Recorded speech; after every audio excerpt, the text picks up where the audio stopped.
Hi, Sam Tober, Sound of Joy Music Services, and we've got our next viewer request.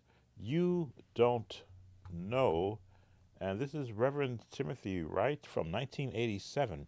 I have to admit, this is one that got past me, but I did listen to it on YouTube, and I've got the chords down. There's about three sections to the song. We're in the key of B flat, so let's practice our opening scale in B flat.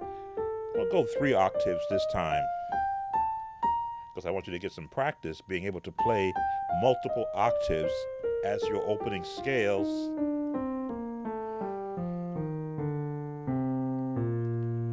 And one octave on with our left hand. All right, now let's again, our Nashville chord system. Here we go. 1, 2, 3, 4, 5, 6, 7, and octave 8 or 1. And back down.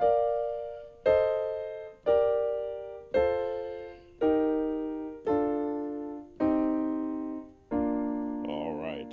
We do the Nashville chords because we want to introduce you to how the chords sound in relationship to the actual scale. If you can do both hands, it'd be nice. There it is.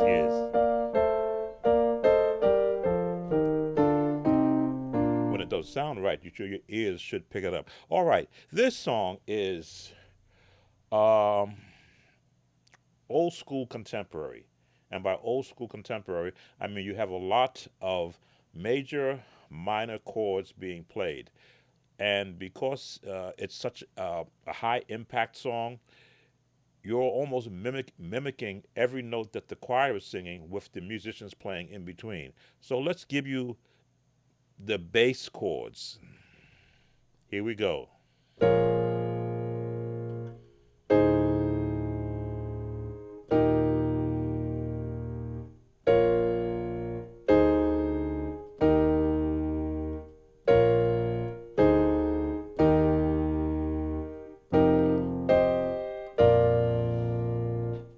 Okay, those are your bass chords. Now, I gave you the choir voicing and the bass because in this song, when I heard the recording, there's not too much space for the musicians to be creative in their chords, so they're pretty much hanging around.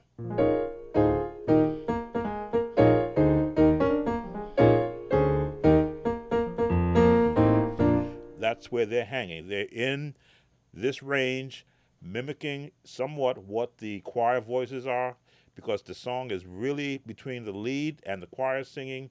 There's no real gap of space there, so we're just going to give you what we can pick up from this song. Again, this is back in 1987, so it's pretty much piano, drums. Um, I heard a little guitar in the background, some synth, probably done in the studio, and and the bass has got his rocking his.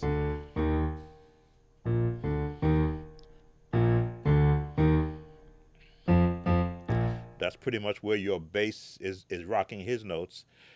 And yes, it's a major there off of a minor chord.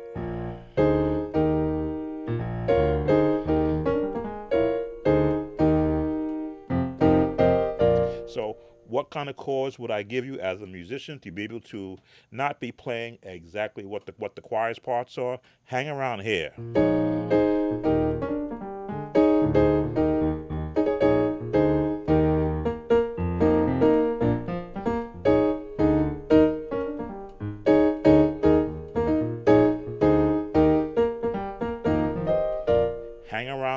Hang around right there, because that means you can now you can now bounce.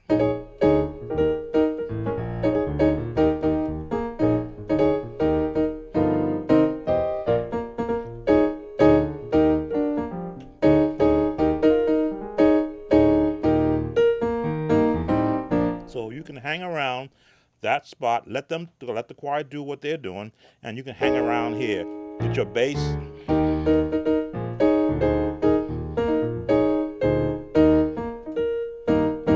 But you're gonna have to wind up in that major sound. Now that's the one part.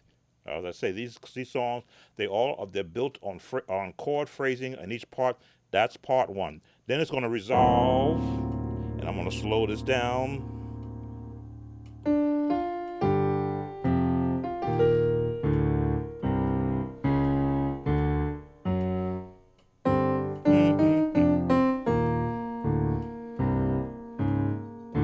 Place my feet.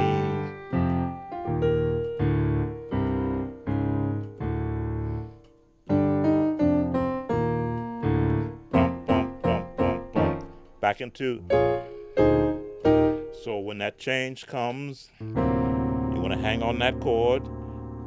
Now again, choir voicing. You can hang around here.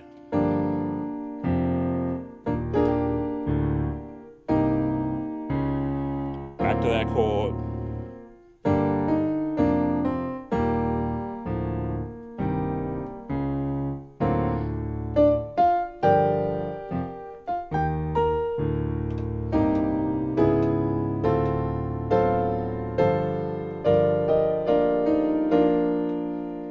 Up here.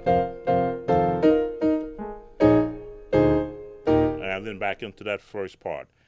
The third part gets a little jumpy. Here's the third part. There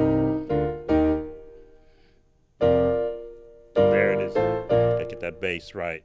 You don't know, like I know. You don't know.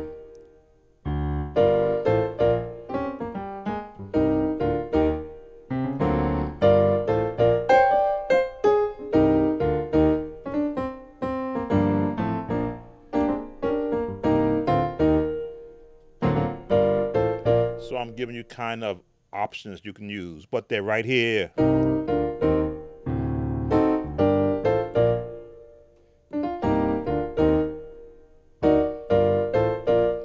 All right, so that's your third part of the song. Now the last part, I'm trying to remember what it was. Let me just make sure I get the third part right.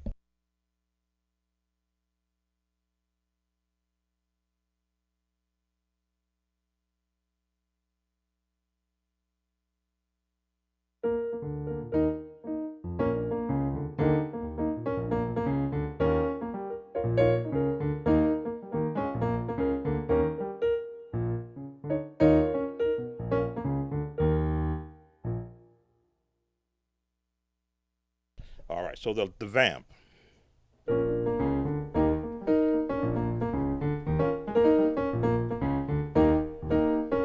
Slow it down.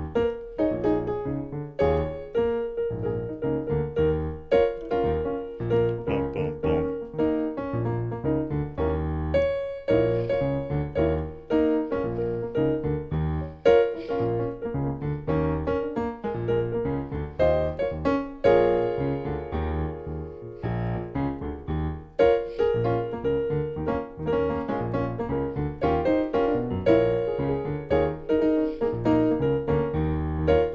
As I say, this is a song that it is up tempo in a sense. I'm calling it the traditional contemporary gospel. It has chords that you don't normally hear in gospel music. Reverend Timothy Wright has a way of forming his own chords against songs, but they're not really hard. Any musician that knows his scale and his basic chords will be able to find the chord patterns used in a song like this. Okay, that's all we're going to give you. What you do is you go with the actual video on YouTube, and you will see that these chords will take you to and through this song. Sound of Joy Music Services, please like, subscribe, and share these videos. Please leave your comments, and we have another viewer request we'll be working on next. Take care. See you again.